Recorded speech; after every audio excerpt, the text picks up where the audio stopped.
અંબાલાલ પટેલની મોટી આગાહી. હવામાન નિષ્ણાત અંબાલાલ પટેલની લેટેસ્ટ આગાહી મુજબ આજે અને આવતીકાલે 2 ફેબ્રુઆરી સુધી વાતાવરણમાં પલટો આવશે અને મહેસાણા, સાબરકાંઠા તેમજ અરવલ્લીમાં કમોસમી વરસાદ ખાબકી શકે છે. દક્ષિણ ગુજરાત અને સૌરાષ્ટ્રના કેટલાક ભાગોમાં વાદળછાયું વાતાવરણ રહેવાની શક્યતા છે. આ કમોસમી વરસાદથી ખેડૂતોના ઊભા પાકને નુકસાન થવાનો ભય છે. આ ઉપરાંત 4 થી 8 ફેબ્રુઆરી દરમિયાન પશ્ચિમી વિક્ષેપ આવવાની પણ વકી છે.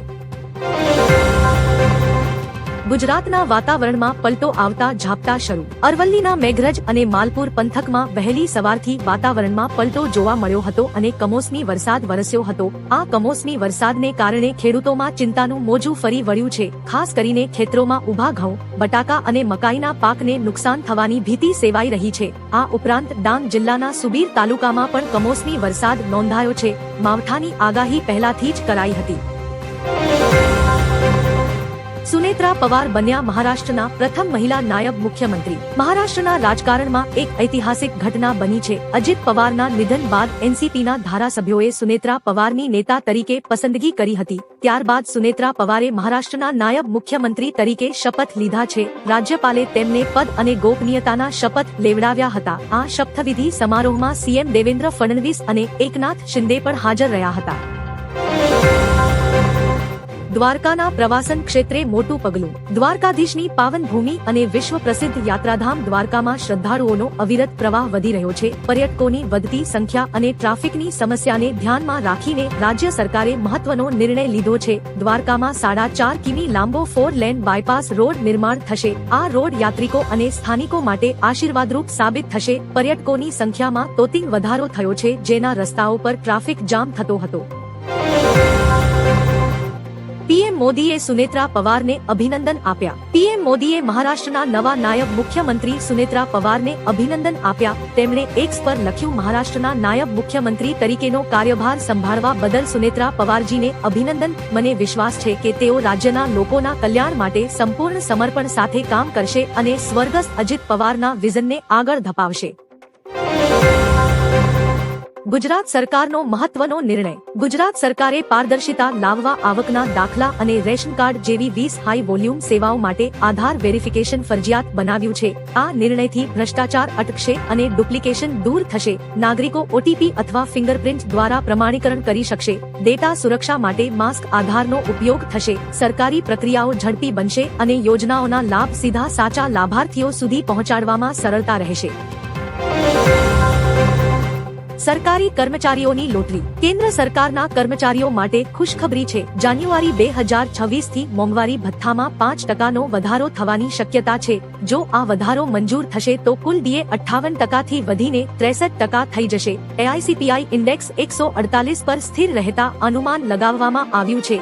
આ વધારાનો લાભ લાખો કર્મચારીઓ અને પેન્શનરોને મળશે અને તેમને જાન્યુઆરીથી એરિયર્સ પણ ચૂકવવામાં આવશે. બજેટ પહેલા રઘુરામ રાજનની 3 ગંભીર ચેતવણીઓ. કેન્દ્રીય બજેટ પહેલા આરબીઆઈના પૂર્વ ગવર્નર રઘુરામ રાજને ભારત સરકારને સાવચેત કરી છે. રઘુરામ રાજને મુખ્યત્વે 3 મોટા સંકટો પર ધ્યાન દોર્યું છે. જીઓપોલિટિકલ ટેન્શન, મહાસત્તાઓ વચ્ચેની ખેંચતાણ ભારત માટે જોખમી સાબિત થઈ શકે છે. ટ્રેડ વોર અને ટેરિફ ભારતની નિકાસ પર માઠી અસર થવાની ભીતિ છે. એઆઈની ઝડપી પ્રગતિને કારણે રોજગારીના ક્ષેત્રે આવનારા પરિવર્તનો માટે ભારત તૈયાર હોવું અનિવાર્ય છે. 15 વર્ષની દીકરી પર સગા બાપનું 4 વર્ષથી દુષ્કર્મ. રાજકોટના ઉપલેટા પંથકમાં પિતા પુત્રીના પવિત્ર સંબંધને લાંછન લગાડતી ભયાનક ઘટના સામે આવી છે. દિવ્યાંગ પિતાએ પોતાની 15 વર્ષની સગી પુત્રી પર છેલ્લા 4 વર્ષથી સતત દુષ્કર્મ આચર્યું હોવાની પોલીસ ફરિયાદ નોંધાતા સમગ્ર વિસ્તારમાં ચકચાર મચી ગઈ છે. પીઆઈએ જણાવ્યું કે આરોપી પિતાની અટકાયત કરી લેવામાં આવી છે. મેડિકલ તપાસ, પૂછપરછ અને વધુ તપાસની કાર્યવાહી હાલ ચાલી રહી છે.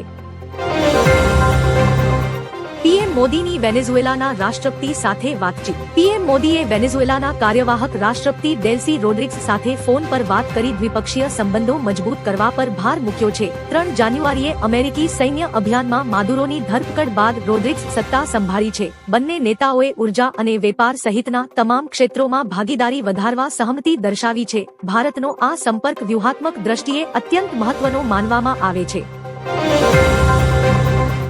બાંગ્લાદેશમાં ગમે ત્યારે હુમલો થવાની અમેરિકાની ચેતવણી. અમેરિકાએ શુક્રવારે બાંગ્લાદેશમાં રહેતા પોતાના નાગરિકો માટે સુરક્ષા એલર્ટ જાહેર કરીને તેમને ભીડભાડવાળા વિસ્તારોથી દૂર રહેવાની સલાહ આપી. અમેરિકી અધિકારીઓના મતે બાંગ્લાદેશમાં ચૂંટણી દરમિયાન રાજકીય હિંસા અથવા ઉગ્રવાદી હુમલાઓ ગમે ત્યારે થવાની આશંકા હોવાથી નાગરિકોને સતર્ક રહેવા જણાવાયું છે.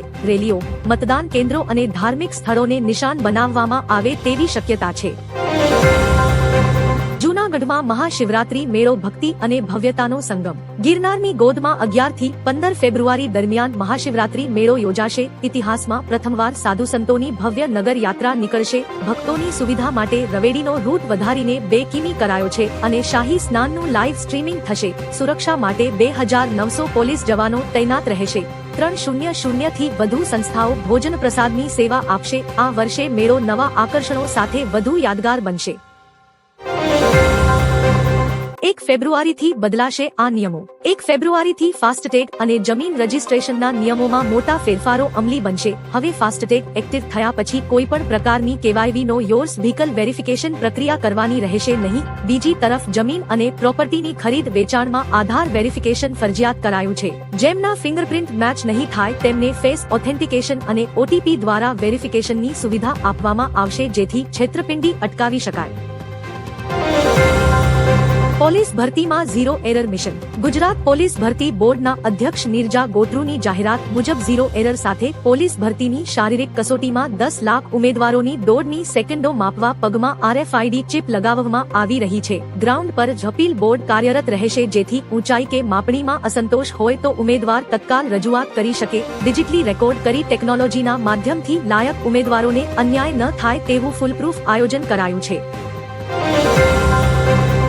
આવતા મહિને આ તારીખ આવી શકે PM કિસાન યોજનાનો 22મો હપ્તો. PM કિસાન સન્માન નિધિ યોજના હેઠળ ખેડૂતોને મળનારો 22મો હપ્તો ફેબ્રુઆરી 2026ના પ્રથમ કે બીજા સપ્તાહમાં જમા થવાની સંભાવના છે. 21મો હપ્તો 19 નવેમ્બર 2025ના રોજ આપવામાં આવ્યો હતો. ખેડૂતો PM કિસાનની વેબસાઇટ પર જઈને નો યોર સ્ટેટસ અથવા બેનિફિશિયરી સ્ટેટસ વિકલ્પમાં આધાર નંબર, ખાતા નંબર કે મોબાઈલ નંબર દાખલ કરીને પોતાના હપ્તાનું સ્ટેટસ તપાસી શકે છે.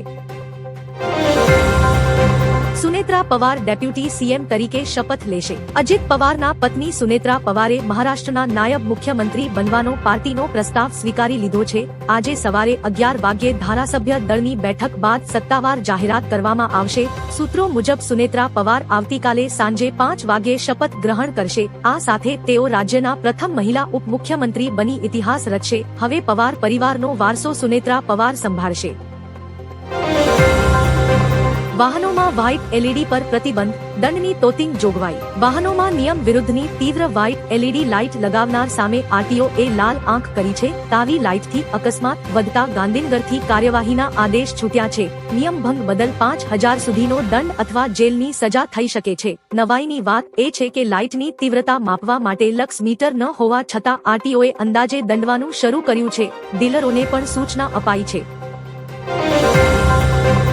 નલિયામાં પારો ગગડીને 7 ડિગ્રીએ પહોંચ્યો. ગુજરાતમાં ઉત્તર પૂર્વીય પવનોને કારણે હાડ થીજવતી ઠંડીનો અહેસાસ થઈ રહ્યો છે. રાજ્યમાં પવનની ગતિ 15 થી 20 કિમી રહેતા લોકો ઠૂંઠવાયા છે. સૌથી ઓછું તાપમાન નલિયામાં 7 ડિગ્રી નોંધાયું છે. આ સિવાય કેશોદ અને રાજકોટ 10:30 ડીસામાં 11 અને અમદાવાદમાં 12.8 તાપમાન રહ્યું છે. હવામાન વિભાગે માછીમારોને દરિયો ન ખેડવા સૂચના આપી છે અને આગામી દિવસોમાં ઠંડીનું જોર વધવાની આગાહી કરી છે.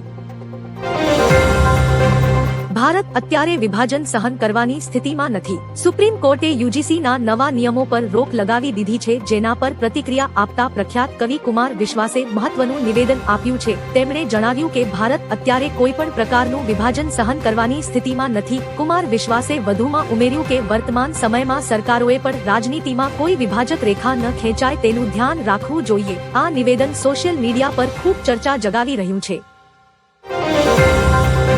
પાકિસ્તાન બાંગ્લાદેશ વચ્ચે નવા સંબંધો. પાકિસ્તાન અને બાંગ્લાદેશ વચ્ચે 14 વર્ષ બાદ સીધી વિમાન સેવા પુનઃ શરૂ થઈ છે. ગુરુવારે ઢાકાથી ઉપડેલી ફ્લાઇટ કરાચીના જિન્ના ઇન્ટરનેશનલ એરપોર્ટ પર ઉતરી હતી. આ ઘટનાક્રમ બંને દેશો વચ્ચેના રાજદ્વારી સંબંધોમાં નવા યુગની શરૂઆત માનવામાં આવે છે. લાંબા સમય પછી નોન સ્ટોપ એર કનેક્ટિવિટી શરૂ થવાથી વેપાર અને પ્રવાસનને વેગ મળશે. બંને દેશો વચ્ચેના સંબંધોમાં આ ફેરફાર દક્ષિણ એશિયાના રાજકારણ માટે પણ મહત્વનો સંકેત છે.